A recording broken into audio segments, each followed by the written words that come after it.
Selamat sore, Saudara. PSSI hingga kini belum menentukan siapa pengganti Patrick Kluivert untuk menakodai timnas.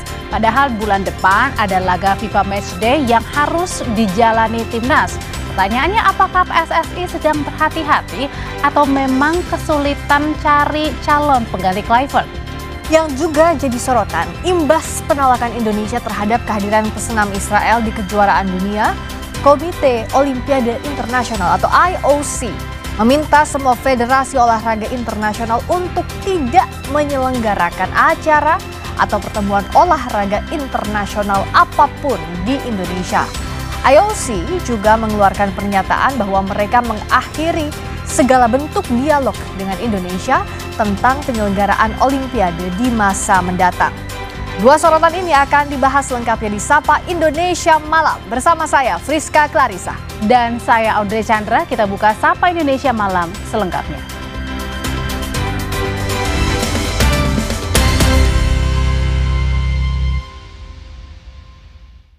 Kita ke informasi pertama, Saudara. Mobil yang diduga milik pelaku perampokan di Takalar, Sulawesi Selatan dirusak warga. Aksi perusakan dilakukan setelah salah seorang warga berteriak minta tolong karena disekap di rumah.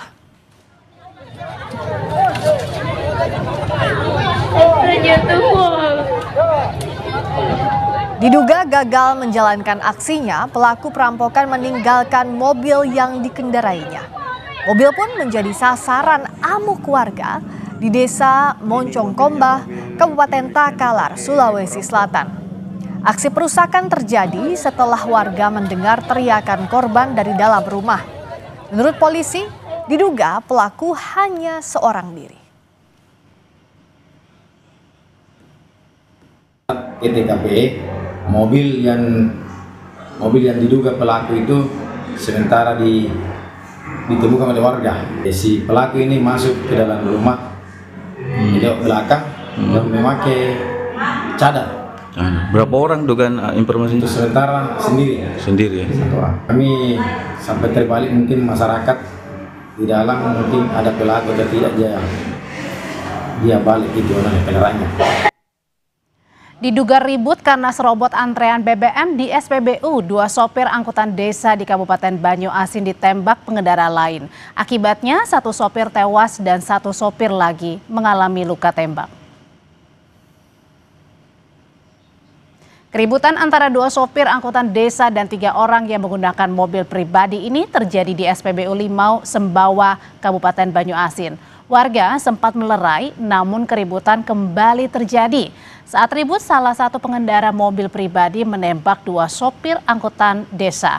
Akibatnya, salah satu sopir angkutan desa tewas dan 1 sopir mengalami luka serius. Keributan diduga dipicu persoalan serobot antrean BBM.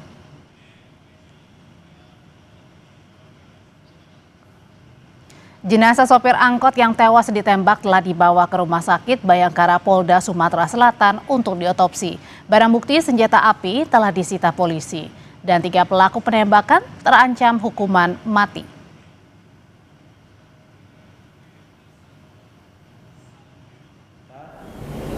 Jenis pistol. Adapun motif penembakan yaitu terjadi emosi karena cekcok akibat dari selisih paham terkait dengan antrian ketika mengisi BBM. Puluhan rumah di Karawang, Jawa Barat rusak akibat hujan disertai angin kencang Rabu sore. Sejumlah pohon besar juga tumbang menimpa bangunan dan menutup jalan. Hujan deras disertai angin kencang di Karawang, Jawa Barat menyebabkan puluhan rumah rusak parah. Bahkan salah satu atap pusat kuliner ambruk menimpa gerobak pedagang. Sejumlah pohon besar tumbang di sejumlah titik. Pohon beringin berusia puluhan tahun tumbang menimpa bangunan sekolah di Jalan Raya Wadas Telaga Sari. Sejumlah pohon besar juga tumbang menutup total akses jalan. Ada 12 titik kerusakan cukup parah yang terjadi di Desa Telaga Mulia, Kecamatan Telaga Sari, Karawang. Dibantu oleh PLN, ya, Dinas PLN, dan mohon secepatnya diturunkan bantuan dari mobil. Cara ini Sorotan berikutnya, seorang siswi di Bandar Lampung berhenti dari sekolah karena mengaku kerap dirundung teman-temannya. Ia menjadi bahan ejekan karena orang tuanya bekerja sebagai pemulung. Gadis berusia 16 tahun memutuskan berhenti dari sekolahnya di SMPN 13 Bandar Lampung karena mengalami perundungan. Ia kerap diejek karena orang tuanya bekerja sebagai pemulung. Ia juga mengaku sering dirundung dan dihina karena ibunya bekerja sebagai pemulung untuk menghidupi 6 anak. Setelah berhenti sekolah, Gina memilih membantu sang ibu. Keluarga mereka tinggal di rumah kontrakan sederhana yang bocor saat hujan dan dinding yang belum diplester. Ibu bilang anaknya terpaksa berhenti dari sekolah karena diminta agar orang tua siswa lainnya tidak mengeluarkan anak-anak mereka dari sekolah. Ini sejak kapan sih, Bu? Nggak sekolah, Bu? 2023. Ya, kepala sekolahnya nelpon saya, katanya Ginanya dibully orang apa gimana nggak tahu ya. Gini, Bu, maaf ya, bukan nggak mau nerima lagi sekolah sini. Kita orang masih nerima. Cuman daripada nanti yang keluarnya banyak, ini Gina dikeluarin katanya gitu. Daripada nanti ibu-ibu yang lainnya protes pada keluarin anak sekolah semua, jadi Gina dikeluarin sama sekolahnya. Itu doang. Ya, insya Allah kalau ada mau sekolahin ya, saya bersyukur banget. Ya, makasih banget kalau udah bisa sekolah. Sementara Kepala SMP Negeri 13 Bandar Lampung, Amaroh, menegaskan pihaknya tidak pernah mengeluarkan Gina dari sekolah. Menurutnya, ia sendiri yang memutuskan untuk berhenti meski guru-guru sudah berusaha mempertahankan Gina.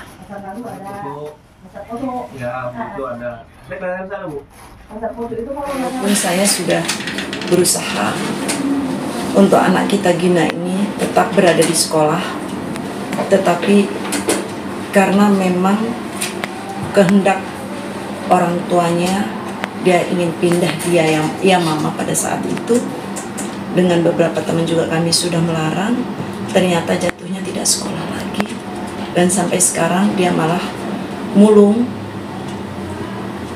Sudah beberapa tahun itu, yang tentunya miris bagi saya.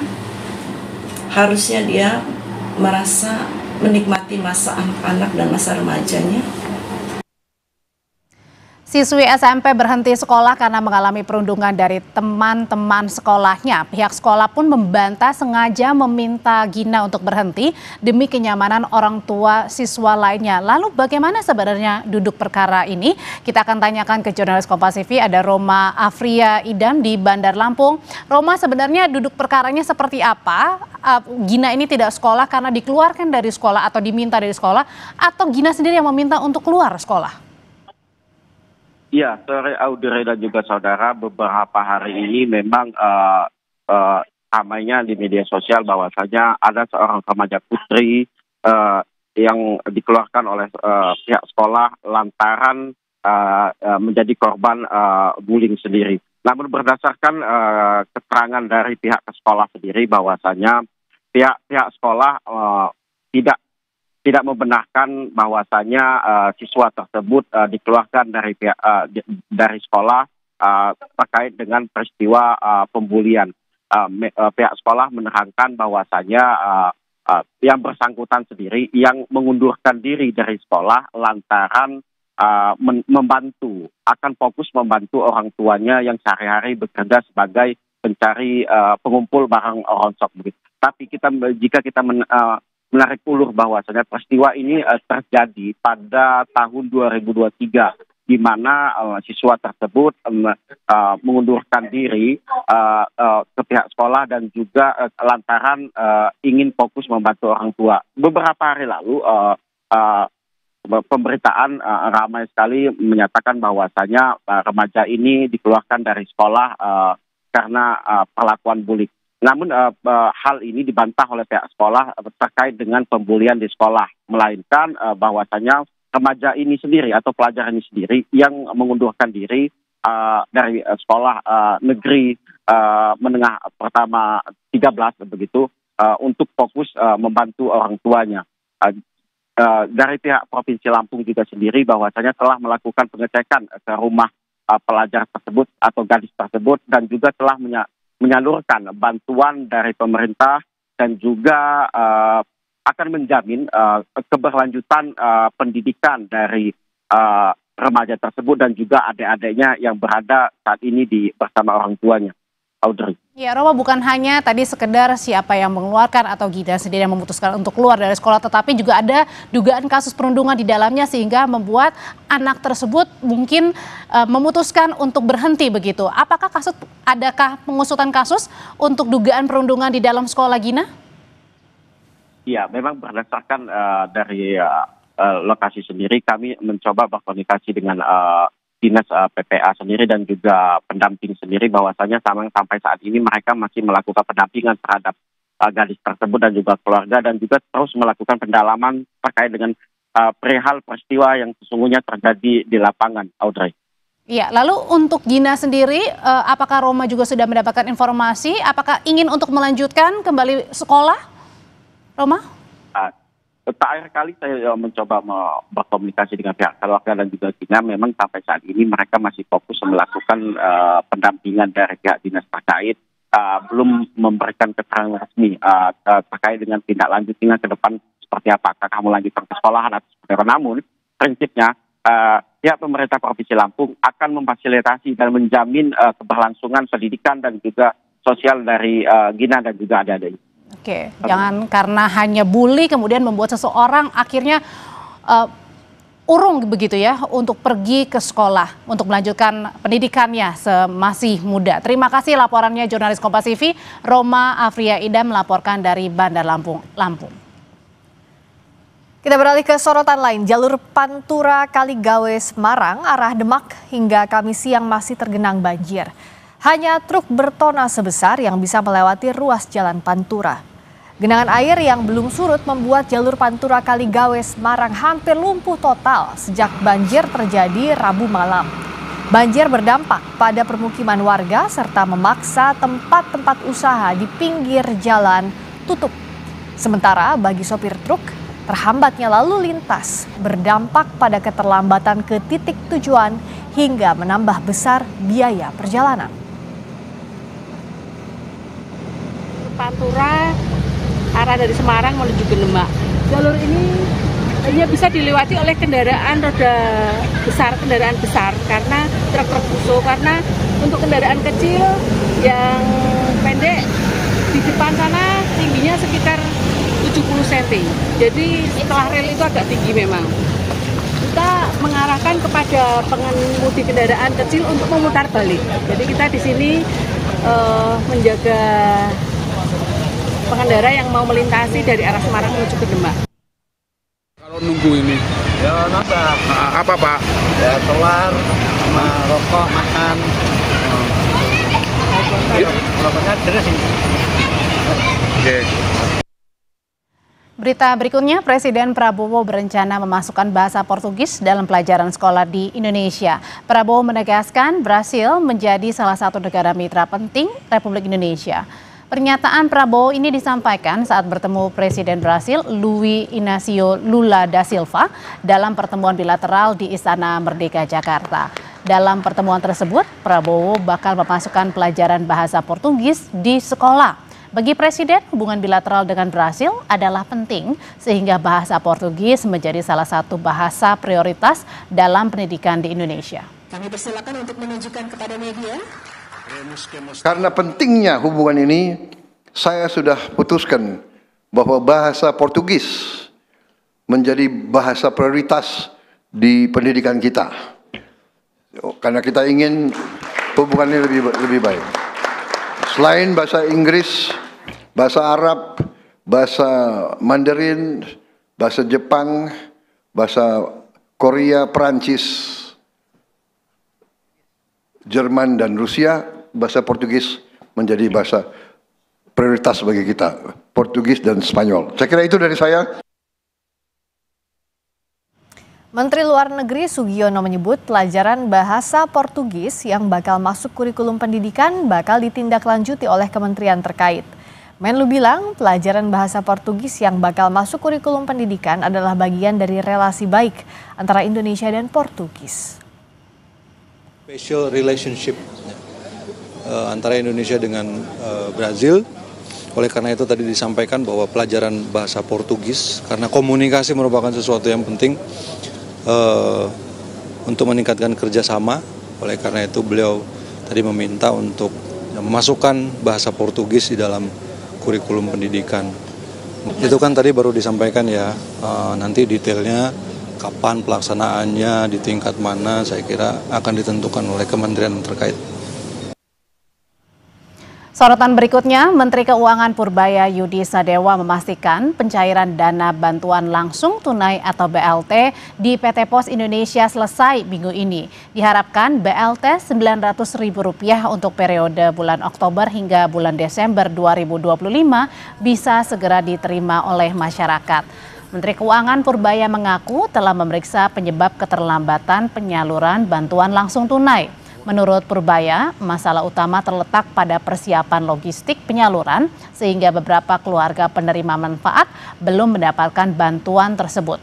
Namun Purbaya tegaskan masalah itu bisa segera diatasi.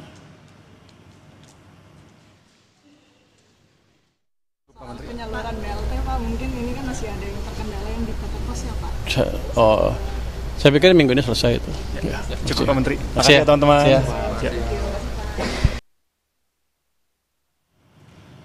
Saudara, cuaca ekstrim yang terjadi dalam beberapa hari terakhir menjadi ancaman kesehatan dan keselamatan warga. Namun, di tengah cuaca yang tidak menentu, ada ancaman kesehatan lain dari air hujan yang disebut peneliti mengandung mikroplastik. Ulasannya hadir usai jeda di Sapa Indonesia Malam.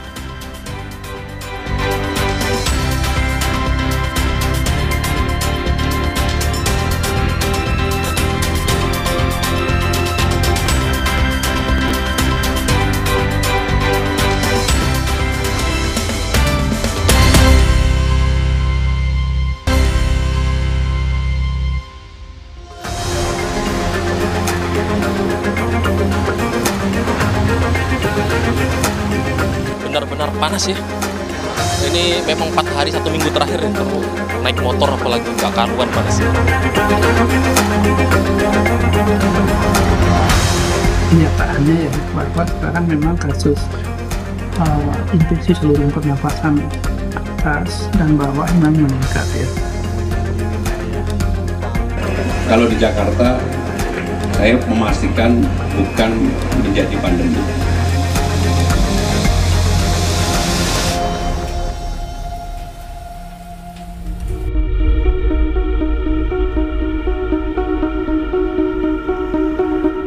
Cuaca ekstrim kembali melanda sejumlah wilayah di Indonesia. Panas menyengat mencapai lebih dari 35 derajat Celcius dengan cepat berganti dengan hujan deras disertai angin kencang.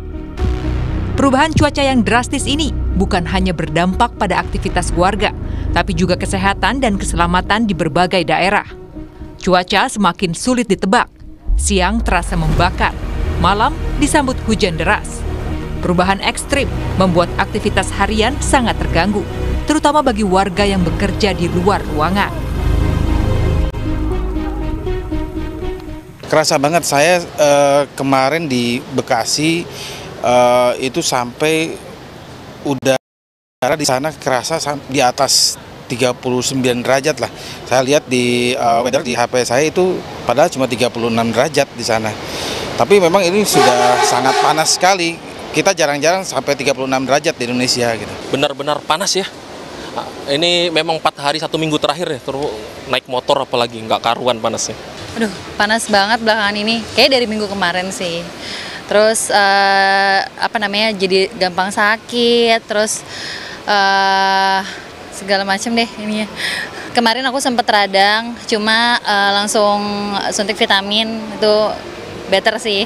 Emang akhirnya panas banget sih ya, terus udah gitu aku jadi kayak males keluar juga sih karena cuacanya yang kayak gini. 2 minggu lalu aku sempat sakit meriang dan kayak gak enak tenggorokan gitu sih Kak, jadi paling banyak minum aja sih. Di balik teriknya sinar matahari, tubuh manusia dipaksa bekerja lebih keras, dehidrasi, kelelahan, bahkan sejumlah gangguan kesehatan lain mengintai kelompok rentan. Namun menurut BMKG, cuaca panas yang terik dan menyengat sebenarnya masih dalam kategori normal. Fenomena panas seperti yang terjadi saat ini umumnya terjadi 2 kali karena memang di ekuator itu 2 kali dilewati oleh gerak semu matahari, dan beberapa penyebab kenapa akhir-akhir ini terjadi suhu yang panas dan terik. Yang pertama adalah tadi sudah disebutkan adanya gerak semu matahari yang saat ini berada di dekat selatan ekuator. Kemudian di masa transisi ini berkurangnya tutupan awan ini juga menyebabkan sinar matahari yang terik, ditambah lagi kelembapan wilayah Indonesia yang tinggi. Hal ini menyebabkan tidak hanya panas saja yang dirasakan, tapi gerah. Seperti itu, Mas Mario. Dan ini sebetulnya adalah kondisi yang normal terjadi. Di balik cuaca terik, sejumlah keluhan kesehatan mulai dirasakan. Terbukti dengan temuan lonjakan pasien yang terjangkit infeksi saluran pernafasan akut. Flu, batuk, seperti itu juga bagian dari akibat dari perubahan lingkungan tadi yang menyebabkan virusnya lagi mudah berkembang. Walaupun cuacanya panas, tapi kan sering hujan juga ya, jadi perubahan di malam hari ya. Ya, kalau kita rasa mungkin sebagai masyarakat awam ya, kita merasakan ada hujan seringnya malam hari, tapi siangnya panas terik, dan itu tentu tadi ya membuat penyakit-penyakit yang dipengaruhi oleh lingkungan menjadi lebih mudah untuk terjadi fluktuasi penyakit. Di wilayah DKI Jakarta saja, kasus infeksi saluran pernapasan akut atau ISPA meningkat. Sejak Juli hingga Oktober 2025 mencapai 1.966.308 kasus. Gubernur DKI Jakarta Pramono Anung bilang, tak hanya kasus ISPA, namun ia juga menerima sejumlah kasus dengan gejala mirip COVID-19. Namun Pramono memastikan kasus di Jakarta tidak masuk dalam klasifikasi pandemi. Kalau di Jakarta, saya memastikan bukan menjadi pandemi. Memang ada 1-2 dan sekarang ini COVID seperti flu. Dan beberapa memang akhirnya ada yang di puskesmas, ada yang di rumah sakit, dan mereka segera bisa disembuhkan. Jadi bukan seperti yang COVID ketika yang seperti yang lalu, sekarang ini sudah seperti flu dan memang beberapa terjadi. Selain Jakarta, keluhan warga di Badung, Bali juga merasakan sakit akibat kondisi cuaca panas ekstrim. Terbukti dengan temuan lonjakan pasien yang terjangkit infeksi saluran pernafasan akut. Rumah Sakit Daerah Mangusada mencatat sepanjang Januari hingga September 2025 terdapat 160 kasus ISPA yang dirawat inap, dan per 22 Oktober jumlah tersebut meningkat menjadi 179. Pengaruh iklim ya yang begitu ekstrim ya, seperti kita lihat di media massa, dan kenyataannya ya bahwa sekarang memang kasus infeksi saluran pernapasan atas dan bawah memang meningkat ya. Dari data terakhir, 10 penyakit terbanyak, yaitu ada namanya pneumonia unspesifik, itu jumlahnya sekitar 109-nya. Kalau rawat inapnya kemarin 45, dari 160 kasus yang dirawat inap ya. Kemudian kalau rawat jalannya 179 total ya, dari penyakit yang terbanyak yang kita temukan kemarin ya. Tidak hanya masalah gangguan pernapasan, cuaca panas ekstrim berdampak pada imun anak-anak yang menurun, sehingga mudah terserang penyakit. Sejumlah anak juga terkena penyakit campak yang ditandai dengan panas badan dan muncul bintik-bintik merah pada tubuh. Kondisi ini meningkat akibat virus yang disebabkan perubahan cuaca. Ketika siang, panas begitu terik. Di malam hari, cuaca mendadak berubah muram. Hujan deras datang tiba-tiba. Rabu 22 Oktober 2025, hujan deras tiba-tiba mengguyur wilayah Jakarta dan sekitarnya, membuat sejumlah ruas jalan terendam air dengan ketinggian 20 hingga 50 cm. Kendaraan bermotor yang nekat menerobos banjir mengalami mati mesin. Arus lalu lintas pun terpaksa dialihkan. BMKG memprediksi perubahan cuaca dari panas ke hujan masih mungkin terjadi hingga beberapa hari ke depan. Namun, di tengah sengatan cuaca panas ekstrim, turunnya hujan seolah dianggap bisa meredakan suhu. Tapi kabar tak mengenakan datang dari Badan Riset dan Inovasi Nasional BRIN yang menyebut hujan ternyata justru bikin was-was, khususnya bagi warga Jakarta. Karena ditemukan adanya partikel mikroplastik berukuran sangat kecil yang bersifat toksik di dalam air hujan. Dari sampel penelitian BRIN, butiran hujan di utara Jakarta mengandung mikroplastik. Bentuknya fiber atau yang memang bentuknya itu benang atau dan yang kedua adalah bentuknya fragmen atau bentuknya seperti pecahan gitu. Nah, berkaitan dengan hal tersebut karena kami memantau selama per bulan dalam waktu 12 bulan, memang musim hujan itu cenderung mikroplastiknya lebih tinggi daripada musim kemarau. Karena apa? Karena musim hujan itu kan hujan itu kan berfungsi untuk salah satunya membersihkan yang ada di udara ya. Jadi partikulat yang ada di atmosfer itu termasuk debu, gas, termasuk dalam hal ini mikroplastik, dia akan turun lagi ke bawah. Keberadaan mikroplastik ini berbahaya karena bentuknya sulit dideteksi. Ia dapat dengan mudah masuk ke tubuh manusia melalui udara yang dihirup, makanan, dan air minum. Partikel super kecil ini kemudian bisa menyusup ke dalam berbagai organ penting seperti hati, ginjal, paru-paru, dan masuk ke dalam aliran darah. Hal ini bisa memicu gangguan kesehatan seperti peradangan kronis. Bahkan efek radikal bebas bisa memiliki efek jangka panjang seperti degeneratif dan bisa berujung pada kerusakan jaringan. Mikroplastik, ancaman tak kasat mata, disebut para peneliti karena ulah manusia yang mengonsumsi plastik tanpa kendali. Setiap kantong plastik yang dibuang sembarangan, setiap limbah yang tak diurus dengan benar, jadi jejak kelalaian yang dibiarkan menumpuk bertahun-tahun. Kini dampaknya tak hanya pada kesehatan, namun ekosistem air dan tanah terancam.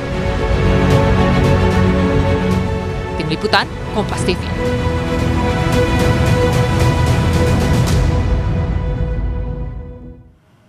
Jelang FIFA Matchday bulan depan, kursi pelatih Timnas Indonesia masih kosong. Apakah PSSI kesulitan mencari pengganti Patrick Kluivert? Sesaat lagi di Sapa Indonesia Malam.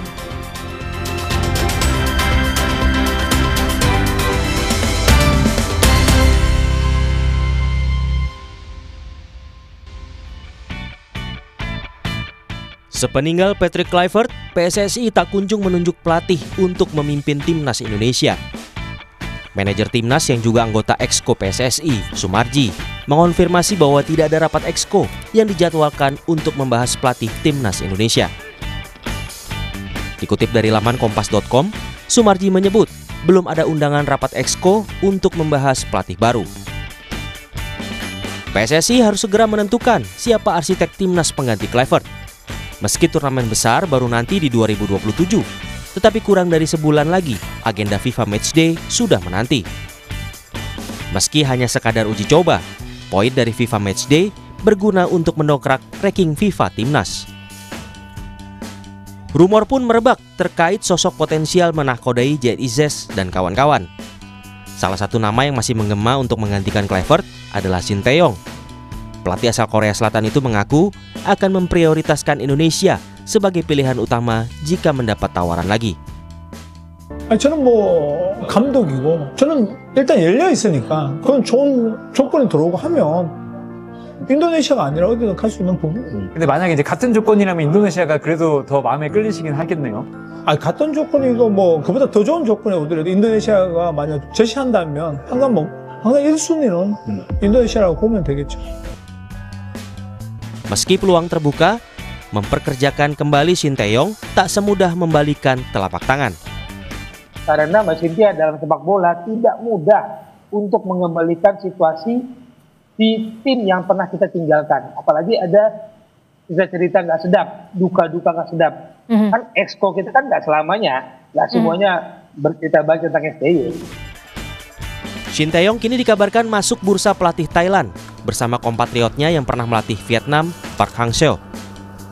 Sementara di tanah air, sejumlah kandidat ramai dibicarakan publik. Pertama tentu nama Shin Tae-yong yang pernah melatih Timnas. STY secara terang-terangan sudah membuka hati jika tawaran itu datang. Lalu ada Jesus Casas, mantan pelatih Irak dari 2022 sampai 2025 yang meraih juara Piala Teluk 2023. Selanjutnya ada Timur Kapatse yang sukses membawa Uzbekistan lolos ke Piala Dunia 2026. Saat ini posisinya adalah asisten pelatih Fabio Cannavaro. Terbaru ada Frank de Boer, mantan pelatih Inter Milan pada 2016 dan timnas Belanda dari 2020 sampai 2021. Di tengah panasnya bursa pelatih timnas, kini publik menunggu keputusan PSSI memilih pengganti Patrick Kluivert. Harapannya, pelatih baru nanti bukan sekadar nama besar, tetapi punya kualitas mendongkrak prestasi timnas. Tim Liputan Kompas TV.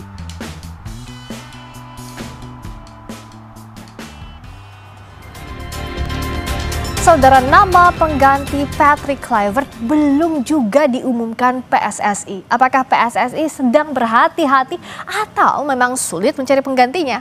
Kita ulas bersama analis sepak bola Firzi Idris. Hai Firzi, selamat malam. Halo Teh Priska, selamat malam, apa kabar? Kabar baik.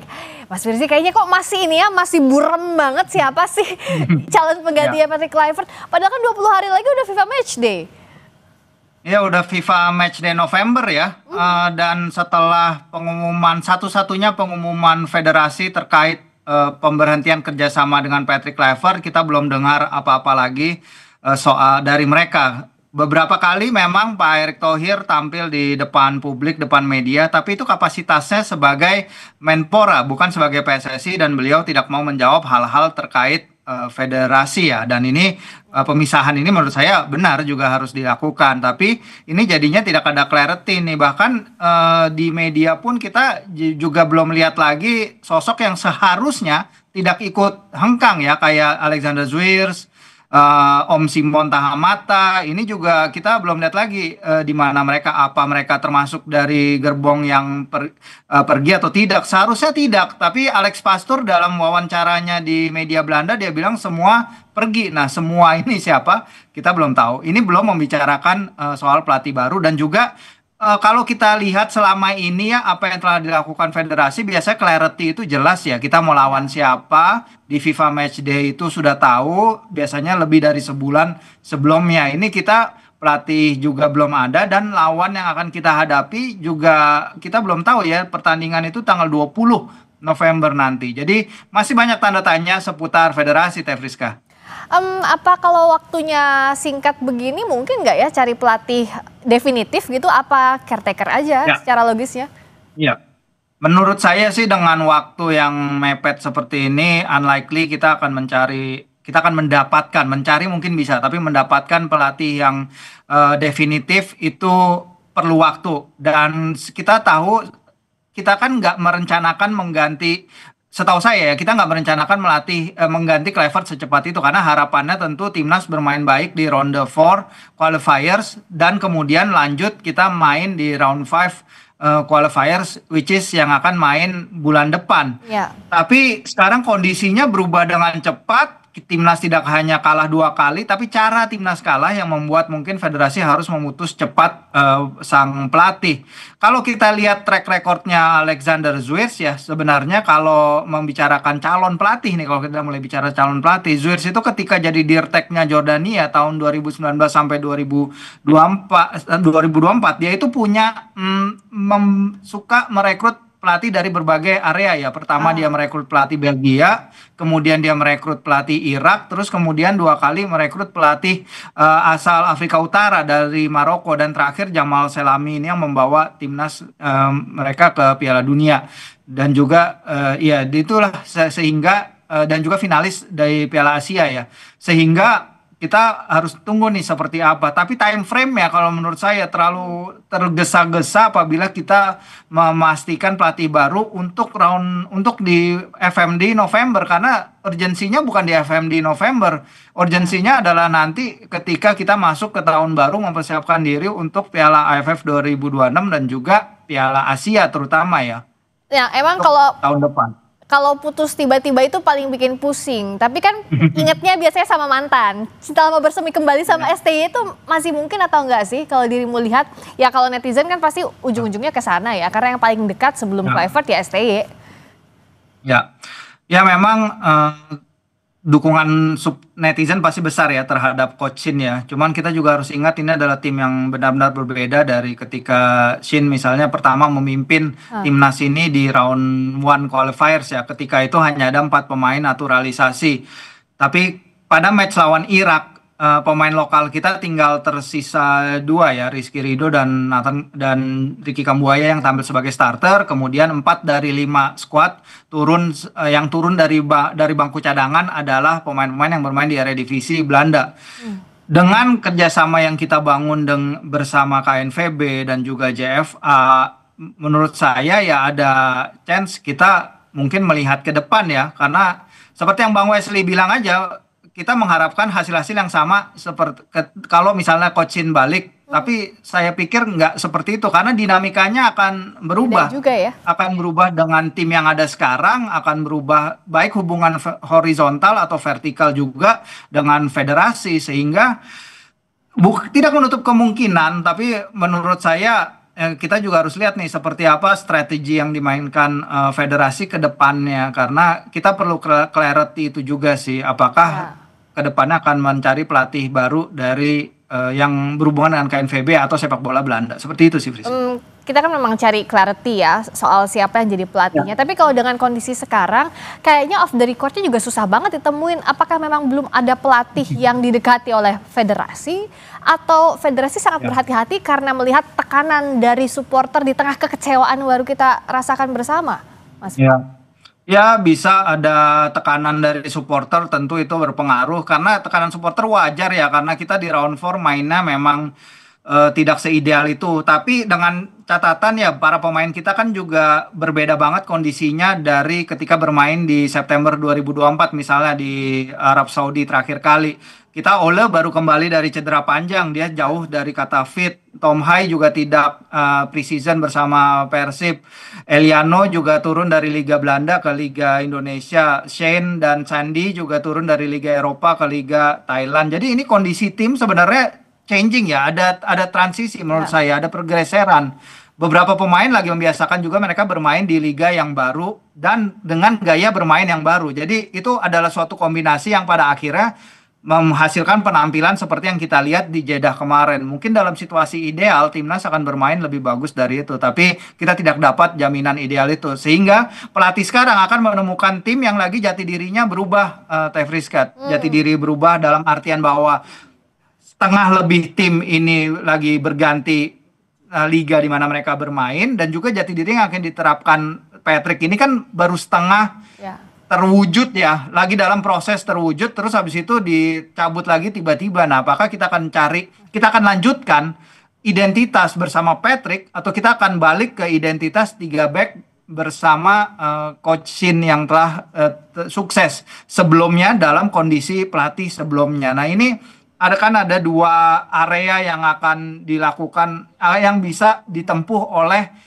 siapapun pelatih baru itu. Jadi federasi akan milih kemana, melanjutkan usaha Patrick Kluivert dan cara bermain yang ekspansif dan lebih bermain di 4 back itu, atau balik ke skema defense counter yang bermain 3 back seperti dulu lagi.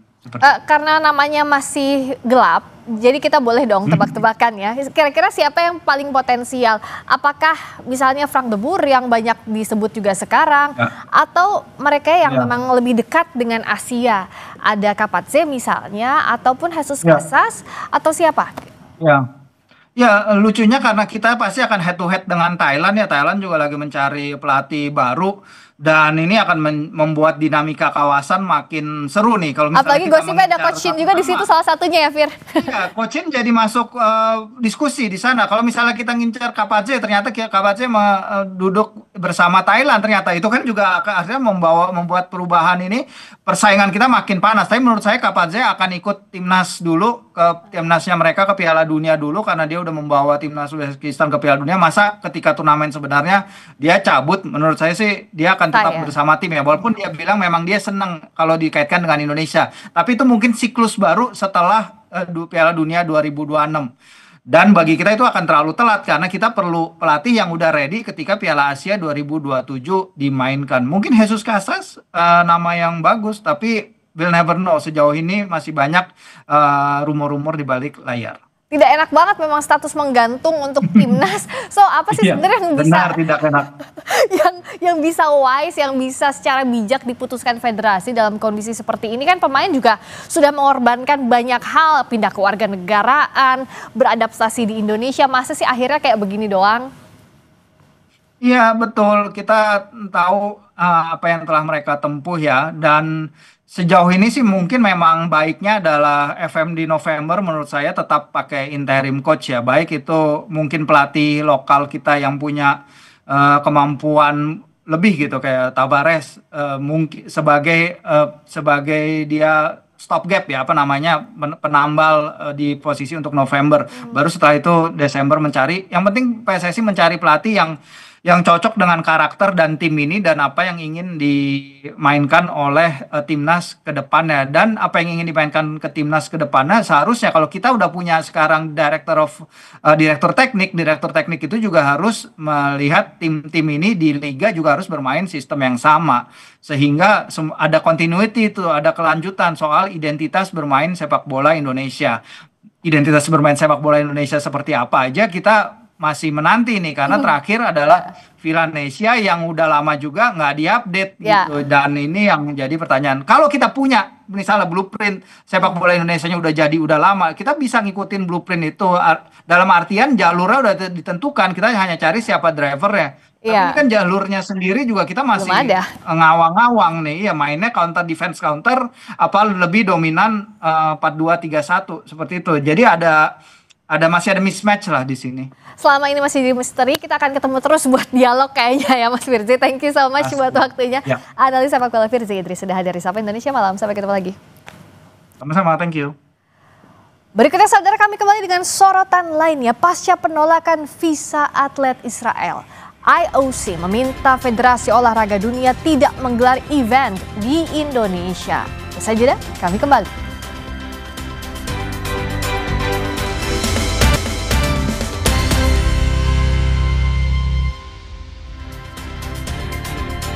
Masih di Sapa Indonesia Malam bersama saya Friska Clarissa. Komite Olimpiade Internasional atau IOC menangguhkan Indonesia sebagai tuan rumah event olahraga di bawah IOC. Sikap ini diambil menyusul keputusan pemerintah Indonesia menolak visa atlet Israel yang akan bertanding di kejuaraan dunia senam artistik yang digelar di Jakarta. Rapat Dewan Eksekutif IOC memutuskan meminta semua federasi olahraga internasional untuk tidak menyelenggarakan acara atau pertemuan olahraga internasional apapun di Indonesia. IOC juga mengeluarkan pernyataan bahwa mereka mengakhiri segala bentuk dialog dengan Indonesia tentang penyelenggaraan Olimpiade di masa mendatang. Indonesia merupakan salah satu negara yang berencana mengajukan diri sebagai tuan rumah Olimpiade 2036.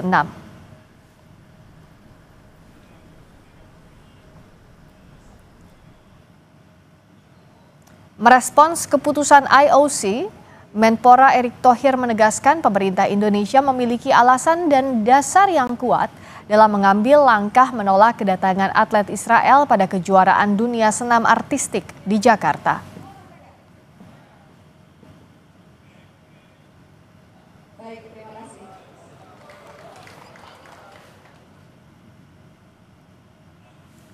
Dalam keterangan tertulis yang diterima Kompas TV, Erick menyatakan langkah ini sesuai dengan ketentuan peraturan yang berlaku. Prinsip ini juga berdasarkan Undang-Undang Dasar 1945 yang menghormati keamanan dan ketertiban umum dan juga kewajiban pemerintah negara Indonesia untuk melaksanakan ketertiban dunia.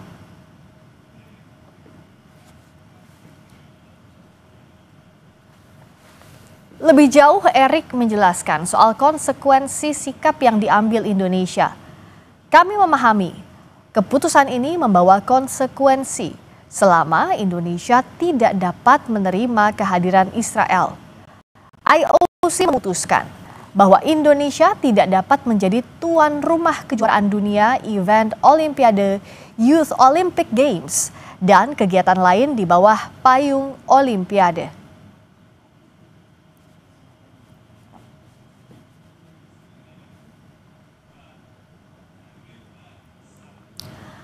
IOC meminta Federasi Olahraga Dunia tidak menggelar event di Indonesia.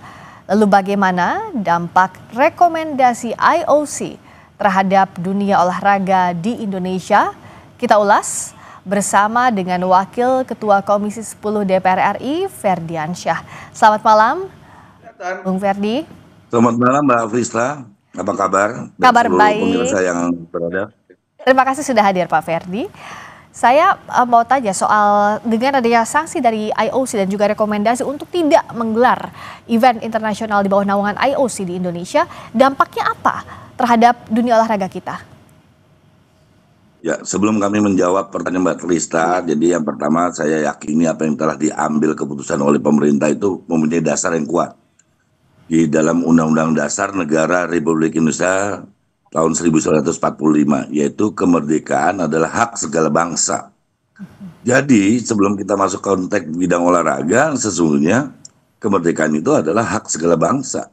Dan oleh karena itu penjajahan, nah ada kata-kata kan penjajahan harus dimusnahkan dalam di muka bumi ini, dihapuskan. Dan termasuk juga dalam rangka juga menjaga ketertiban dunia. Jadi ini satu rangkaian yang maknanya mendalam. Nah, sehingga kalau dilihat cari yang di pertanyaan Mbak Rizka tadi konsekuensi logisnya, ya kita juga tidak mempermasalahkan. Nah, kalau karena itu hak dasar setiap bangsa.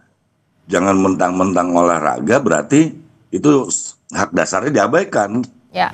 Katanya kan bicara olahraga tidak mengenai diskriminasi.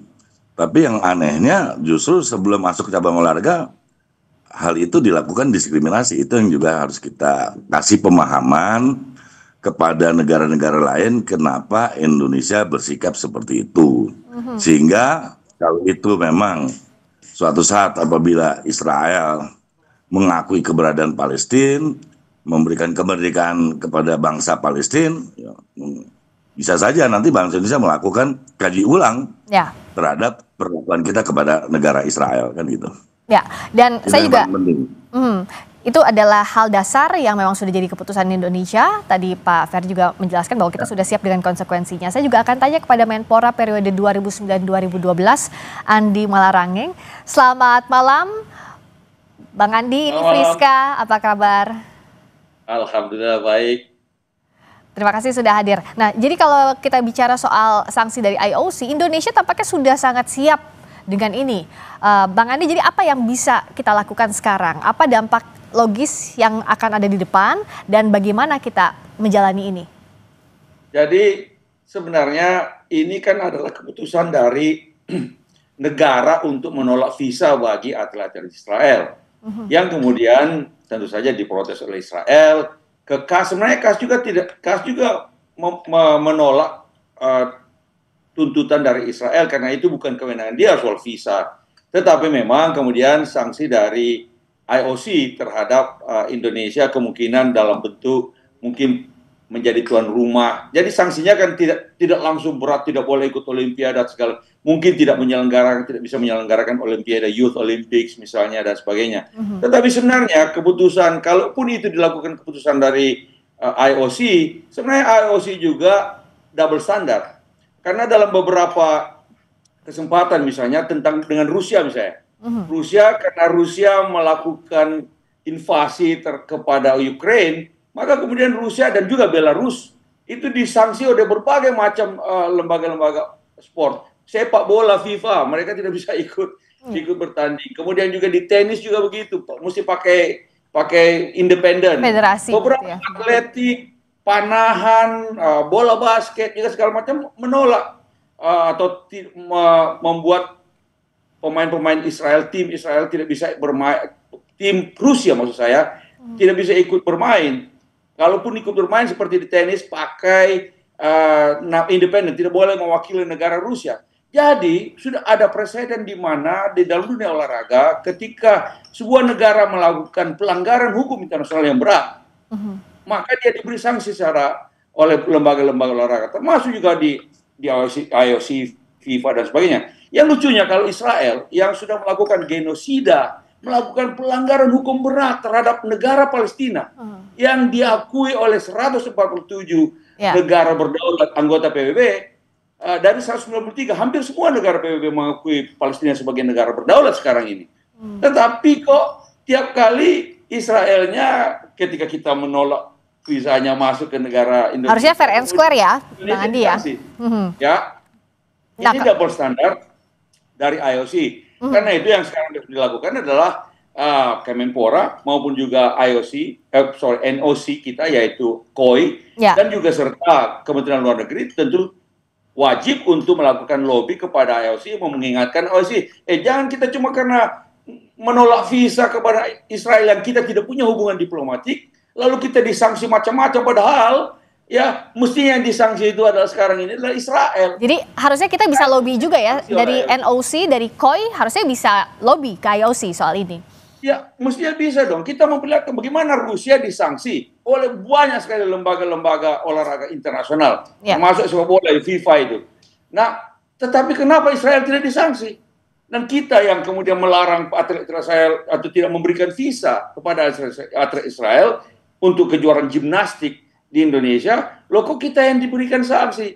Ini yang mestinya kita, diplomasi luar negeri kita, termasuk diplomasi olahraga, harus bisa memberikan catatan kepada atau menyanggah misalnya kepada IOC. Kita juga bisa kekas. Yaitu tempat kita arbitrase olahraga untuk melakukan banding terhadap apapun keputusan dari IOC. Ya, Pak Ferdi, kita artinya bisa dong melakukan banding. Apakah ini yang didesak juga Komisi 10 DPR RI untuk dilakukan oleh pemerintah? Ya, kita ingatkan aja dalam Olympic Charter kan di situ kan jelas ada memberikan kebebasan, tidak melakukan penindasan, dan juga mengakui kemerdekaan suatu bangsa. Jadi kita wajib mengingatkan International Organizing Committee ini untuk membaca ulang agreement terhadap apa yang tercantum dalam Olympic Charter. Juga kaidah-kaidah lain yang berkaitan dengan ke dunia olahragaan. Jadi tidak ada salahnya kami ataupun kita menyerahkan surat kepada IOC melalui NOC kita, KOI, untuk membuat surat dan memberikan dasar hukum Olympic Charter yang memang menjadi komitmen bersama dalam kedua olahraga. Itu yang pertama. Yang kedua, kita juga kalau apabila memang sudah ditunjuk, entah itu Youth Olympic Game ataupun yang sejenisnya, kita tanya kepada para calon peserta yang waktu itu sudah menunjuk kita, adakah keberatan? Kalau tidak keberatan ya saya rasa hal yang the show must be go on aja, tidak perlu kita pertanyakan lagi, justru nanti di situ mungkin menjadi koreksi dari IOC.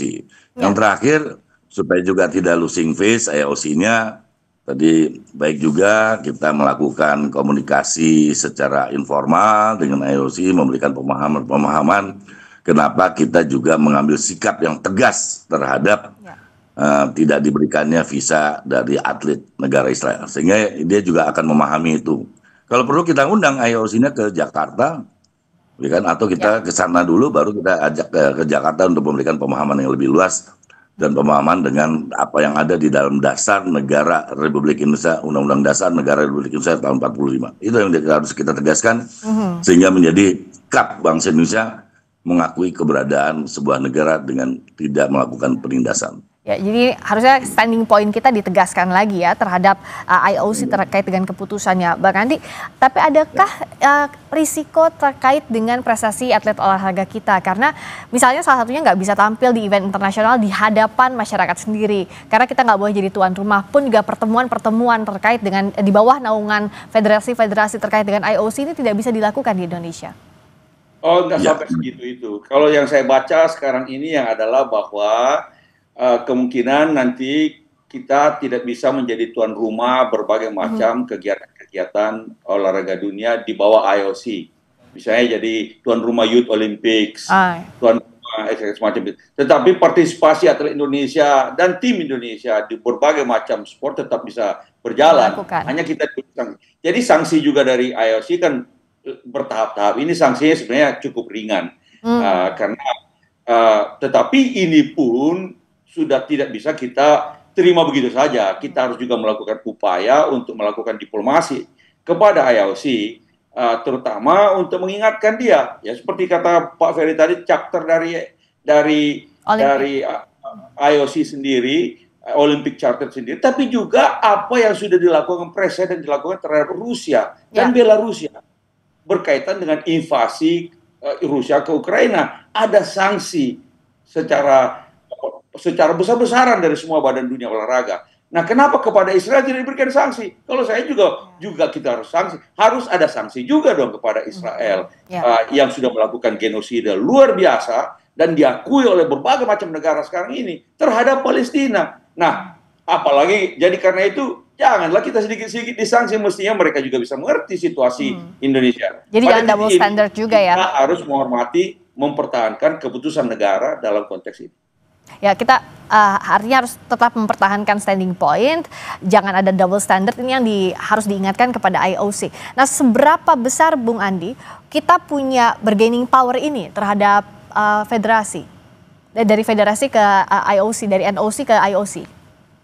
Ya, sekarang ini kalau kita lihat Israel ini menjadi negara paria di dunia. Karena itu angin sudah berubah arah ini terhadap Israel. Karena itu sanksi-sanksi semacam ini, karena ada atlet Israel ini tidak populer di dunia sekarang ini. Nah, kemudian juga tentu saja keberadaan sebenarnya Menpora kita ini kan juga kalau tidak salah pernah jadi anggota IOC juga. Kita juga ada juga beberapa orang yang pernah jadi IOC, Ibu Rita dan beberapa tokoh-tokoh lain yang dekat dengan IOC. Kementerian Luar Negeri juga perlu memfasilitasi hal semacam ini agar supaya kita bisa melobi. Betul kata, kalau kita perlu mengundang mereka melihat situasinya di sini nggak kondusif, justru akan berbahaya bagi atlet Israel itu sendiri kalau dia ada di Indonesia. Dan karena itu ini lebih baik bagi kejuaraan dunia gimnastik itu sendiri dan maupun atlet Israel itu sendiri tidak populer sekarang ini. Karena itu mestinya diperlakukan sama dengan Rusia dan Belarusia. Dan kalau dari DPR dengan kondisi seperti ini, bagaimana Indonesia bisa tetap tenang dan juga menenangkan juga atlet-atletnya, karena pasti secara tidak langsung ada kekhawatiran meskipun yang disanksi bukan atletnya, tapi kita nggak bisa jadi host, nggak bisa jadi tuan rumah. Nah, bagaimana sikap pemerintah juga federasi masing-masing cabang olahraga harus menyikapi ini, Pak Ferdi? Ya, ada hal yang kesamaan disampaikan oleh Pak Andi Malarangeng. Jadi yang pertama, kita tidak perlu gamang. Artinya kita yang telah kita putuskan pada posisi yang benar. Dan itu sudah sikap bangsa Indonesia semenjak Indonesia berdiri kan gitu. Yang kedua, itu menandakan ke dunia publik luar bahwa kita mempunyai sikap yang tegas. Yang ketiga, ada tadi yang terlewat Mbak Prita, ada perlu juga disampaikan daripada perkembangan sidang PBB terhadap dukungan kepada Palestina. Artinya setiap tahun ataupun setiap bulan bahkan terakhir itu dukungan kepada Palestina semakin banyak negara. Nah itu juga lihat perkembangan sehingga membuka wawasan dan informasi kepada IOC loh. Ini kalau makin banyak akan yang terjadi dukungan kepada Palestina, sementara Israel hanya sedikit. Nah kan juga harus menjadi argumentasi yang kuat. Nah terkait dengan peluang-peluang kepada federasi cabang-cabang olahraga lain, saya rasa juga ada hal yang perlu disikapi. Kita minta juga kepada katakanlah atletik, nah, coba komunikasikan kepada International Athletic Amateur Federation (IAAF), ya kan ke sana. Dan kalau memang tidak ada masalah, ya bisa saja. Kan itu kan tidak tergantung ke IOC. Jadi melakukan kegiatan pertandingan internasional per cabang olahraga, nggak usah dikhawatirkan, Mbak. Jadi nanti bisa saja kan tadi ya atletik kepada IAAF. Mungkin nanti berkaitan dengan cabang-cabang lain, misalnya otomotif ke FASI, Federation Autosport, dan macam-macam. Jadi menurut kami, kita juga perlu nanti federasi-federasi cabang olahraga kita diajaklah sama Menpora baru ini, ngajak ngobrol. Mereka juga bergerak di masing-masing federasi internasionalnya untuk melakukan komunikasi yang baik. Terakhir, Bang Andi, singkat untuk menegaskan kembali apa yang Indonesia, dalam hal ini pemerintah lewat Menpora, lalu juga komite, agar menekan IOC bahwa kita diberikan perlakuan yang fair terkait sikap kita ini. Silakan, Bang Andi. Pertama, seluruh jajaran olahraga Indonesia harus satu blok nih. Ini kalau ini sudah kedaulatan negara. Jadi baik Menpora, KOI, KONI maupun induk cabang olahraga yang seperti dikatakan Pak Ferdi, semua harus satu suara semua ini, dan kemudian melobi masing-masing induk cabang olahraganya. KOI tentu saja kepada IOC, juga Menpora juga bisa begitu, Kementerian Luar Negeri memfasilitasi, tapi cabang-cabang olahraga juga kepada induk-induknya, karena banyak cabang olahraga itu juga melakukan sanksi-sanksi tertentu karena adanya sebuah situasi politik yang luar biasa seperti kepada Rusia maupun Belarusia. Israel juga begitu. Karena itu jangan sampai Israel sekarang menjadi tidak populer di mata dunia, termasuk di cabang olahraga. Dan rasanya kita bisa menang dalam hal itu. Ini yang harus segera dilakukan, ketegasan pemerintah juga diuji dalam hal ini, dan juga bagaimana upaya lobby seharusnya bisa dilakukan secara maksimal. Terima kasih Bung Andi Malarangeng, Pak Andri, terima kasih Menpora periode 2009-2012, terima kasih juga Pak Ferdiansyah, Wakil Ketua Komisi 10 DPR RI. Selamat malam. Berikutnya saudara, kami kembali dengan sorotan lainnya. Ponpes Lirboyo menerima permintaan maaf Chairman Citicorp Khairul Tanjung terkait salah satu tayangan yang dinilai merendahkan Kiai. Sesaat lagi.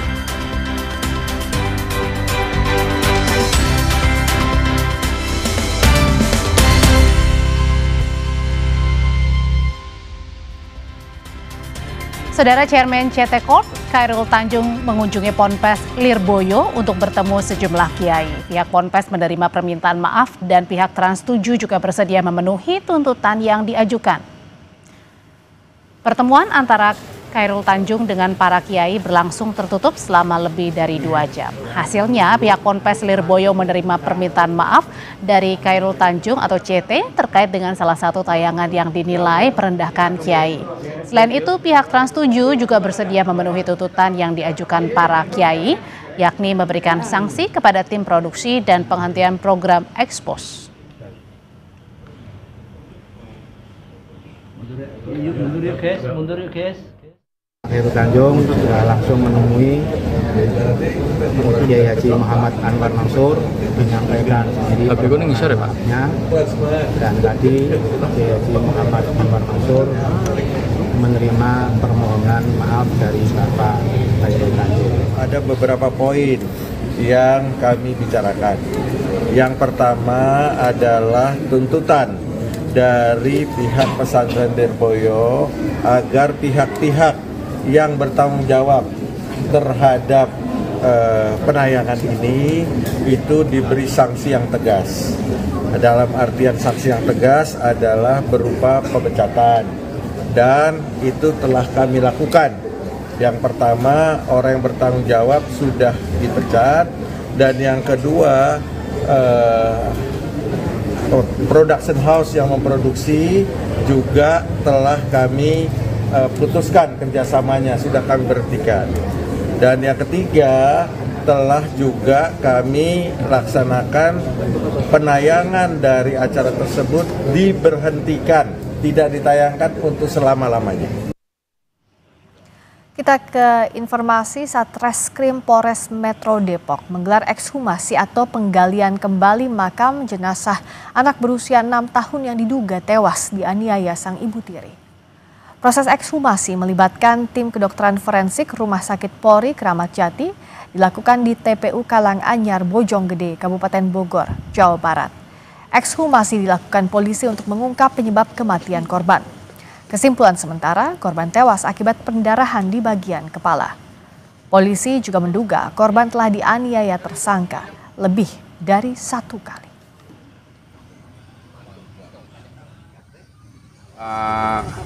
Pendarahan di bagian kepala yang kemungkinan besar menyebabkan meninggalnya korban. Jadi, kami menduga bahwa memang ada tindakan kekerasan yang dilakukan oleh tersangka, mungkin bukan di hari H ataupun di hari Minggu itu saja, tapi sudah berkali-kali dilakukan. Sorotan berikutnya, personil TNI Batalion Infanteri 751 Virajaya Sakti menemukan ladang ganja di Kabupaten Pegunungan Bintang, Papua Pegunungan. Seluruh tanaman ganja dicabut dan diserahkan ke Polres Pegunungan Bintang. Lokasi ladang ganja berada di atas perbukitan tertutup pepohonan. Untuk mencapai lokasi, tim harus berjalan kaki sekitar 2 jam dan melibatkan anjing pelacak. Ladang ganja seluas 60 kali 60 meter ini ditemukan saat personil TNI Yonif 751 melakukan patroli pengamanan di rute rawan. Tanaman ganja tersebut ditanam secara tumpang sari dengan tanaman lain. Total 740 pohon ganja dengan tinggi hampir 2 meter dicabut dan diserahkan pada Polres Pegunungan Bintang.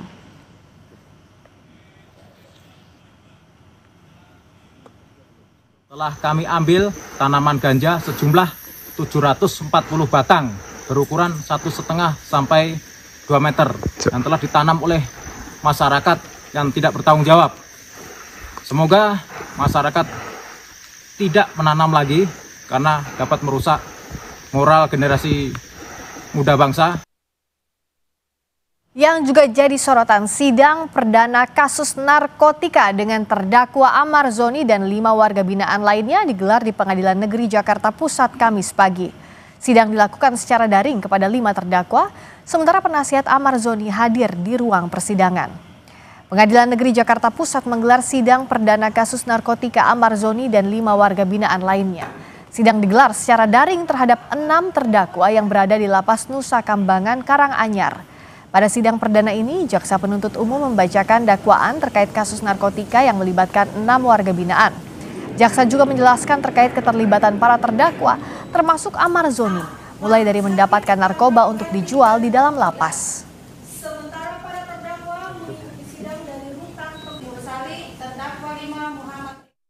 Lalu terdakwa 1 diperintahkan menuju tangga tipe 3 Blok T untuk mengambil barang yang ditempel atau diletakkan di tangga tipe 3 Blok T yang berada di dalam bungkus rokok gudang garam filter yang di dalamnya berisikan narkotika jenis sabu. Setelah berhasil mendapatkan narkotika jenis sabu, terdakwa 1 langsung membawanya ke kamar untuk dijual bersama-sama dengan terdakwa 2. Saudara, salah satu dapur MBG di Kabupaten Dharmasraya, Sumatera Barat membagikan menu makanan dengan pola prasmanan. Hal ini demi menjamin makanan yang diterima siswa tetap segar, hangat, dan higienis.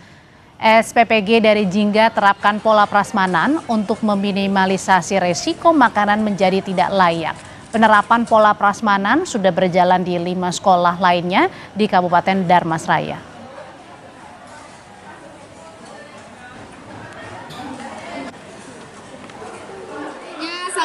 Seru, kita juga ada disiplin kayak ngantri, ngambil makanannya, saling membantu. Kalau ada teman yang kayak nggak ada teman ngambil makanannya, kita bantu gimana cara dapatnya gitu. Jadi kami itu ingin agar makanan yang sampai ke anak-anak kita itu dalam kondisi yang fresh, dalam kondisi yang hangat gitu. Jadi kita tidak membuang waktu di dapur, melakukan plating ya di dapur. Itu biasanya ketika makanan itu sampai ke anak-anak misalnya lebih telat, lebih terlambat, misalnya jam 2 siang baru sampai. Banyak kan terjadi seperti itu di Indonesia. Makanya kami menginisiasi agar makanan itu dilakukan secara prasmanan. Untuk memastikan makanan dalam menu MBG aman, Polri ikut menguji kelayakan menu makanan bergizi gratis. Sesaat lagi di Sapa Indonesia Malam.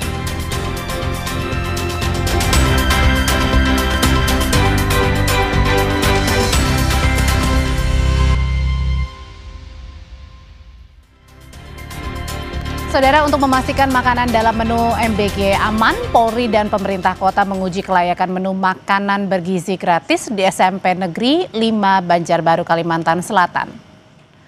Pengawasan program makan bergizi gratis terus diperketat agar tidak ada lagi kasus keracunan. Kapolda Kalimantan Selatan Irjen Rosyanto Yuda Hermawan memastikan timnya akan memantau kualitas dan sistem pengelolaan dapur SPPG. Dan juga mengimbau sekolah jika mendapati makanan yang tidak layak konsumsi, langsung lapor ke dapur SPPG agar langsung ditarik dan diganti dengan makanan baru.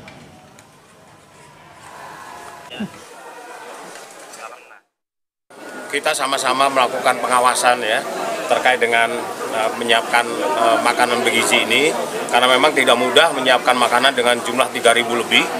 Dan kami sampaikan tadi, apabila ditemukan satu atau lebih makanan yang tidak normal, ada yang basi, semuanya bisa ditarik. Program makan bergizi gratis MBG jadi salah satu strategi pemerintah mewujudkan ketahanan pangan dan memperkuat rantai pasok lokal. Lalu pertanyaannya, seberapa siap Indonesia benar-benar mandiri dalam penyediaan pangan untuk bisa memastikan program MBG berjalan lancar? Kita akan membahasnya malam hari ini dengan dua narasumber kami. Ada Idewa Made Agung, peneliti kebijakan publik bidang ketahanan pangan dan berkelanjutan. Selamat malam, Idewa. Selamat malam. Ada juga Ujang Komarudin, tenaga ahli utama Badan Komunikasi Pemerintah Republik Indonesia. Kang Ujang, selamat malam. Selamat malam, Mbak Udre, Bang Dewa. Ya, Bli Dewa, saya mau tanya dulu ini. Sebenarnya antara MBG dan juga ketahanan pangan, seperti apa komunikasi sederhananya atau bahasa sederhananya keterkaitan antara MBG dan ketahanan pangan ini? Ya, mungkin sebelum ke sana kita bahas dulu mengenai apa sih ketahanan pangan ya. Secara teori, ketahanan pangan atau food security itu ada 4 aspek. Yang pertama ketersediaan atau availability, barangnya ada gak nih, pangannya ada apa enggak. Yang kedua adalah akses atau affordability, mampu gak kita mengkonsumsi makanan tersebut, punya atau uang membeli ya, atau membeli ya. Yang ketiga adalah utilitas, kegunaan itu, nah ini penting, di dalamnya ada nutrisi dan ada safety. Jadi aman pangannya, nutrisinya juga cukup.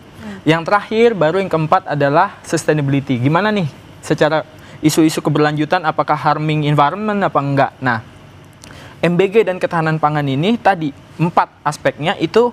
Yang pertama, sementara kita ini secara global Food Security Index Indonesia ini masih peringkat ke 69 atau 60 dari 113. Nah, PR kita itu ada di akses, affordability. Masyarakat Indonesia mampu gak nih mengakses atau membeli makanan yang bergizi? Nah, MBG ini hadir untuk memberikan akses masyarakat Indonesia, anak-anak, ibu hamil, ibu menyusui PAUD untuk mendapatkan akses yang bergizi, makanan-makanan yang bergizi. Nah, di sisi lain, saya rasa juga di sisi availability ya atau ketersediaan, pemerintah dengan program prioritas yang lain juga terus tuh menggenjot bagaimana untuk meningkatkan komoditas-komoditas ketersediaan pangan. Kita contohnya punya stok beras paling tinggi sepanjang sejarah. Terus hari ini atau kemarin juga kita punya sejarah baru, harga pupuk diturunkan nih oleh Presiden. Dan itu untuk apa? Untuk meningkatkan availability tadi. Jadi keterkaitannya itu akan sangat erat sebenarnya antara MBG dan ketahanan pangan. Oh, oke. Nah, tetapi kemudian sebenarnya di tengah-tengah tadi ya penerapan dari MBG sendiri, sebenarnya apa sih tantangan terbesar dalam memastikan program makan bergizi gratis ini bisa tadi tepat sasaran, efisien juga, dapat menjaga ketahanan pangan kita? Apa sebenarnya tantangan terbesarnya untuk mengkomunikasikan itu semua? Ya, nah saya mau kembali lagi ke fondasinya, tepat sasaran. Ini mungkin masyarakat kita banyak yang lupa bahwa Indonesia tahun 89 itu sudah meratifikasi namanya ratifikasi Hak Anak Internasional, Convention on the Right of the Child, yang isinya adalah ada 4. Yang pertama, negara ini tidak boleh diskriminatif terhadap anak, mau anak si kaya, anak si miskin, anak di kota, anak di daerah, haknya harus terjamin. Hak apa? Mendapatkan gizi yang baik, pendidikan yang layak, dan lingkungan. Jadi kalau ada anggapan bahwa MBG ini hanya khusus mungkin daerah-daerah tertentu misalnya, itu salah, atau anak-anak tertentu itu salah. Nah, pada kenyataannya sebaliknya. Justru kita harus, benar itu salah yang pertama, kita sudah meratifikasi itu dan kita harus menjalankannya. Dan tidak ada diskriminasi, again, sekali lagi. Mau anak si kaya, si miskin, itu tetap anak. Dan kita sudah menandatanganinya dan kita harus tanggung jawab. Kenapa dijalankan oleh Presiden Prabowo bahwa kita kasih ke seluruh anak, ya memang sudah kita harus tanggung jawab. Oke, harus tetap tanggung jawab. Nah, tapi kemudian pertanyaannya ini kan sebenarnya MBG sendiri, Kang Ujang tadi bukan hanya memberikan makanan bergizi buat anak-anak begitu ya, tetapi juga dapat menjaga ketahanan pangan kita, kemudian juga membantu juga roda perekonomian UMKM, menggerakkan usaha-usaha UMKM gitu ya. Nah, tapi pertanyaannya sebenarnya dari sisi komunikasi publik ini kan kadangkala atau bukan kadangkala, seringkali belum tersampaikan dengan baik. Ini sebenarnya bagaimana pertanyaannya memastikan agar pesan-pesan tujuan dari pelaksanaan MBG ini, manfaat MBG ini bisa benar-benar diketahui oleh publik? Kalau kami begini Mbak Audra ya, sudah 36 juta penerima manfaat menerima ya makan bergizi gratis. Bayangkan 36 juta lebih. Lalu sudah 1,4 juta porsi dibagikan juga, itu lebih juga. Jangan lupa juga bahwa ada error gitu, ada kekurangan, ada minus, ada bolong-bolong, itu jumlahnya 0,007%. Lalu kalau kita kuantifikasi, maka ya kami boleh mengatakan bahwa ini program Bapak Presiden yang sukses, yang membanggakan. Kalau kita komparasi dengan negara-negara lain yang juga ada MBG-nya, maka kita dianggap sukses. Apa artinya? Bahwa 99,99% itu kami sukses menjalankan MBG ini. Tadi kalaupun ada catatan gitu, masyarakat belum tahu atau belum menerima, ini kan belum semuanya. Betul. Yang awalnya Mbak Audrey ya, kami itu targetnya di Desember itu hanya 15 juta, sekarang aja sudah 36 juta. Artinya ada percepatan yang dilakukan oleh BGN ya, oleh atas perintah Bapak Presiden, agar memang banyak anak-anak Indonesia menerima itu. Karena di lapangan itu gini, ada yang belum menerima komplain ke pemerintah, ke Bapak Presiden, kami belum menerima Pak, kami juga berhak, itu kami juga ingin menerima MBG, itu terus setiap hari mengalir permintaan-permintaan itu. Oleh karena itu Bapak Presiden merespon dengan cepat. Ya, anggarannya disediakan begitu, lalu juga di tahun depan ditambah begitu, ditambah ya? Tata kelolanya juga diperbaiki, sehingga apa? Sehingga ada minus-minus kekurangan itu, ada bolong-bolong itu, ya kita tambal, kita perbaiki, kita evaluasi bersama, sehingga apa yang menjadi cita-cita Bapak Presiden itu memberikan makan bergizi gratis kepada anak Indonesia betul-betul menjadi program yang membanggakan, dan ini menjadi sejarah bagi Indonesia begitu. Tapi juga bagaimana menanggapinya dari sisi pemerintah juga kan? Tadi pelaksanaannya bukan hanya untuk membuat anak-anak jadi jauh lebih sehat dengan makanan yang bergizi begitu, tapi juga menggerakkan perekonomian, usaha UMKM.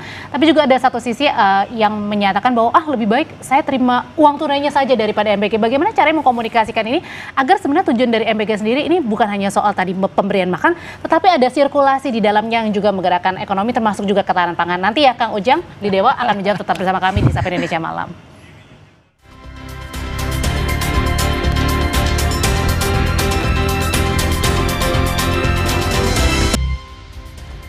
Kembali di Sapa Indonesia Malam, menyambung pertanyaan saya sebelumnya, Beli Dewa, MBG ini bukan cuman kemudian memberikan anak-anak mendapatkan makanan yang lebih bergizi dan juga lebih sehat, tetapi juga ada menggerakkan roda perekonomian, termasuk juga dengan menjaga ketahanan pangan. Bagaimana caranya mengkomunikasikan hal ini?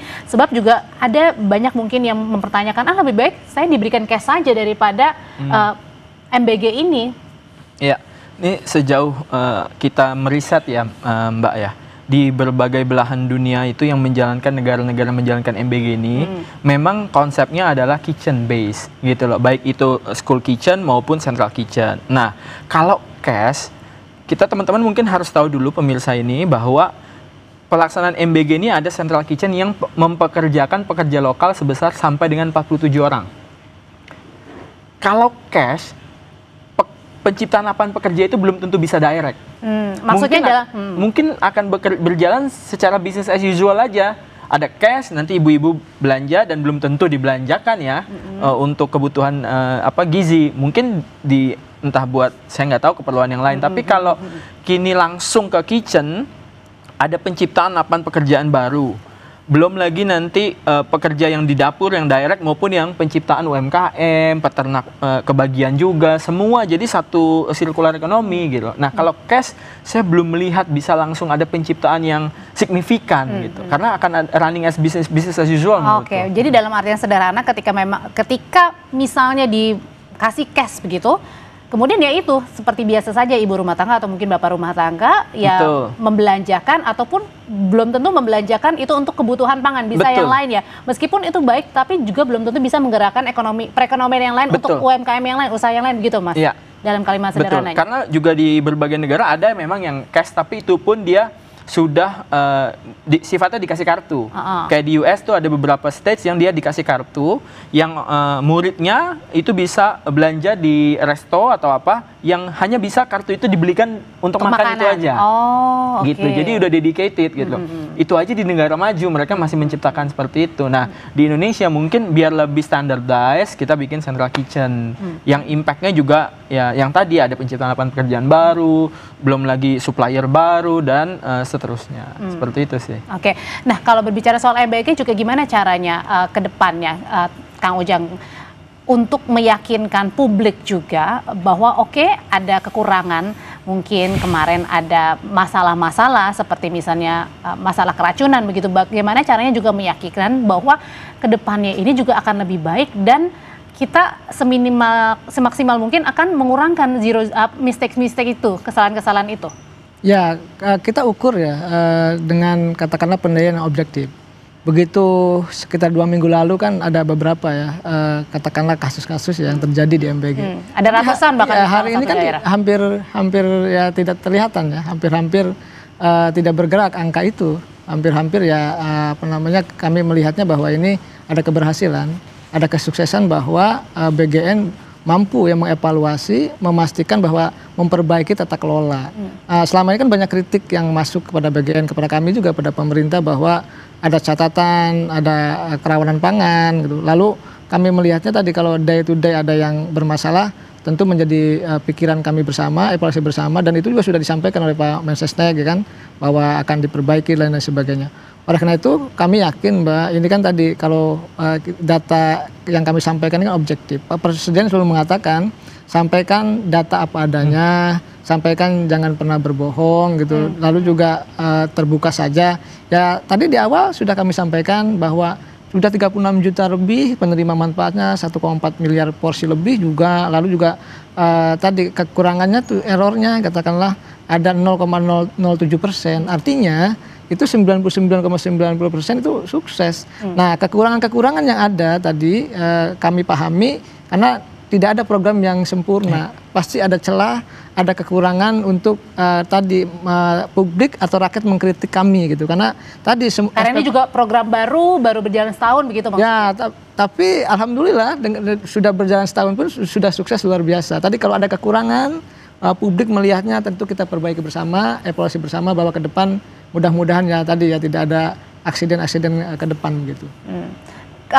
Mas Dewa kan juga kemudian pasti pergi ya ke beberapa daerah melihat langsung bagaimana proses produksi, kemudian pemberian makan bergizi sampai ke anak-anak. Sebenarnya yang paling rentan dilihat atau yang mungkin yang paling harus mendapatkan titik concern sekarang ini di bagian mana ya supaya tadi menghilangkan betul-betul kekurangan-kekurangan yang sebelumnya terjadi seperti misalnya masalah keracunan. Ya, jadi ada yang namanya critical control point ya. Dan kemarin juga dari Pak Kepala Badan saya dengar juga dari Bu Waka juga sudah mulai meng-up concern-concern tersebut. Misalnya yang pertama itu untuk menanggulanginya perlu ada berbagai sertifikasi yang harus dimiliki oleh SPPG. Dari mulai SLHS, HACCP, keamanan pangan, layak air, dan itu menurut saya kita patut apresiasi lah. BGN, teman-teman BGN di sini sudah mulai menyadari itu bahwa yes, memang ada berbagai macam kemungkinan yang akan terjadi di dapur untuk menciptakan akan terjadinya keracunan atau kejadian luar biasa. Tapi yang kita perlu sadari juga, setelah makanan itu diantar, di drop ke sekolah, nah di situ juga perlu ada penanganan khusus, ada pengawasan khusus bagaimana handling makanan yang diantar ke sekolah juga bisa seproper mungkin. Jadi kalau ada tray ditumpuk, ditaruh nanti di depan sekolah, ditaruh di lantai, ditaruh apa, nah itu juga perlu kita awasi. Jadi pihak sekolah pun juga perlu diedukasi bagaimana sih food handling yang baik gitu. Bagaimana nih kalau saya bisa, bagaimana itu tidak ada yang nuker misalnya, atau anak itu tetap makan yang dia kasih dari SPPG, tidak dibawa di tempat lain, tidak dicampur. Karena apapun yang kejadian di sekolah itu tetap nanti pasti larinya ke SPPG tuh gitu loh. Padahal begitu pihak SPPI-nya mendrop itu ke sekolah, apapun bisa terjadi di situ. Jadi di tengah-tengah jalan betul, gitu ya. Betul, di tengah jalan ataupun di sekolah. Jadi benar-benar itu perlu ada pengawasan, dan menurut saya pelatihan terhadap guru pun penting untuk bagaimana sih menangani makanan yang baik. Naruh tray itu nggak boleh loh tanpa ada atap, nggak boleh loh ditaruh di bawah pohon, nggak boleh loh sembarangan, seperti itu sih. Oke, balik lagi soal ketahanan pangan. Ini bagaimana juga caranya agar tadi hasil dari MBG atau pelaksanaan dari MBG ini tetap juga tadi akhirnya membuat roda perekonomian jalan, terus kemudian kesanggupan masyarakatnya juga memperoleh makanan yang berkualitas iya, tapi juga kemudian dari kemudian penyediaannya juga ada, karena tadi kan ada surplus beras dan lain sebagainya. Bagaimana caranya itu tetap bisa bergerak ke arah yang positif semuanya? Ya, Jadi kalau sebelum-sebelumnya ya, mungkin pemerintah bikin program fokusnya di hulu, meningkatkan produktivitas pangan A, meningkatkan produksi pangan B. Di hilirnya, off-takernya itu mungkin agak kurang diperhatikan gitu. Nah, sekarang sama presiden dibalik. Dia seperti apa contohnya, Mbak? Contohnya, demand-nya disiapkan dulu. Nanti market akan adjust. Ada demand-nya, kita supplier, kita produsen, itu pasti akan adjust. Market pasti akan nyediain barangnya gitu. Yang penting ada demand-nya. Oke, contoh gini misalnya, ketika misalnya dulu kan banyak yang demo, bukan demo ya, akhirnya membuang misalnya cabai yang dari hasil petani, kemudian karena mungkin sudah rusak atau harganya tidak di luar logika begitu ya. Nah, misalnya dengan adanya ini? Dengan adanya ini sekarang bayangin satu desa bisa ada sekian puluh SPPG. Di situ petani nggak usah akan bingung. Saya ambil contoh, saya kemarin main ke SPPG Warung Kiara Sukabumi. Itu saya main ke sana, saya ketemu pertama kali petani tersebut, itu tahun lalu. Sekarang petani tersebut sudah kaya raya, Mbak. Oh. Sekarang dia sudah mempekerjakan banyak petani karena lainnya. Tidak bingung lagi mau jualnya karena kemana nggak bingung lagi gitu. Dulu SPPG cuma satu, sekarang berapa di Sukabumi? Sekarang dia udah punya traktor, dia udah bisa punya anak buah istilahnya. Itu melalui MBG? Melalui MBG. Setahun? Karena MBG. Gitu loh. Dan itu baru dari petani beras, belum dari sayur, belum dari peternak, seperti itu. Itu loh yang mungkin multiplier efeknya. Makanya kalau kita di School Meal Coalition ya, mungkin teman-teman perlu tahu juga ada School Meal Coalition di sini di seluruh dunia yang dibawahi oleh UN World Food Program. Itu ada 5-8 SDGs yang bisa terimpact karena program ini. Zero poverty, gender equality, dan lain-lain. Banyak anak-anak sekolah, terutama yang perempuan, putus sekolah gara-gara udah yang cowok aja. Ini enggak, udah ke sekolah aja nanti dapat makan. Gitu. Itu juga menurutku perlu dihitung oleh teman-teman di Badan Gizi Nasional sih. Jadi bukan cuma program kasih makan aja. Biasanya cuma kasih makan doang. Enggak, itu menurutku selama ini salah. mungkin yang kemudian di benak publik begitu ya. Singkat kalau gitu Kang Ujang, gimana caranya terakhir dengan singkat aja memastikan begitu ya antara output dari MBG ini baik bukan hanya tadi untuk memberikan makanan yang bergizi kepada anak-anak, tetapi juga menggerakkan seluruh roda perekonomian kita. Ya pasti ya, Pak Presiden itu sudah pikirkan secara matang. Jadi anak-anaknya dapat makan, lalu roda ekonominya juga berputar gitu. Lalu juga jangan lupa pengusaha-pengusahanya juga mendapatkan keuntungan, dan yang pasti adalah roda ekonomi itu bergerak di desa-desa. Saya beberapa bulan lalu ke Kalsel gitu, mengumpulkan ya teman-teman di SPPG. Mereka happy, senang. Bahkan yang dulu ada kritik pembayaran susah di yayasan gitu. Kemarin itu tersenyum lebar gitu. Kenapa? Karena memang manfaat dari MBG itu tadi. Dan sangat terbantu ya. Semua jadi rantai pasok semua distribusi makanan juga terjadi. Oleh karena itu kami meyakini ini program yang luar biasa dan menjadi unggulan Bapak Presiden. Tentu mohon dukungan doa restu dari seluruh rakyat Indonesia begitu, agar memang programnya berjalan dengan baik. Kang Ujang, terima kasih untuk perspektifnya. Beli Dewa, terima kasih. Sama-sama Mbak Audrey. Setelah ini kami hadirkan informasi dari Presiden Prabowo Subianto yang berencana akan memasukkan bahasa Portugis dalam pelajaran sekolah di Indonesia. Apa alasannya? Selengkapnya di Sapa Indonesia Malam. Terima kasih.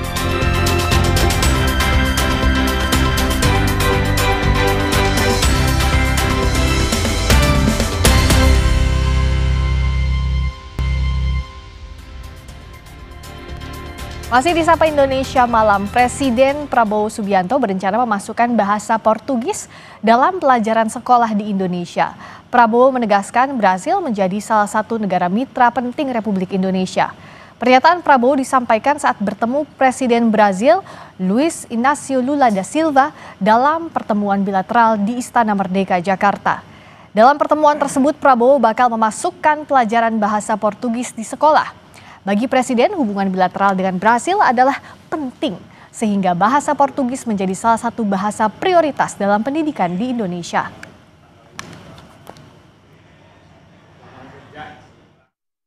Karena pentingnya hubungan ini, saya sudah putuskan bahwa bahasa Portugis menjadi bahasa prioritas di pendidikan kita. Karena kita ingin hubungannya lebih baik. Selain bahasa Inggris, bahasa Arab, bahasa Mandarin, bahasa Jepang, bahasa Korea, Perancis,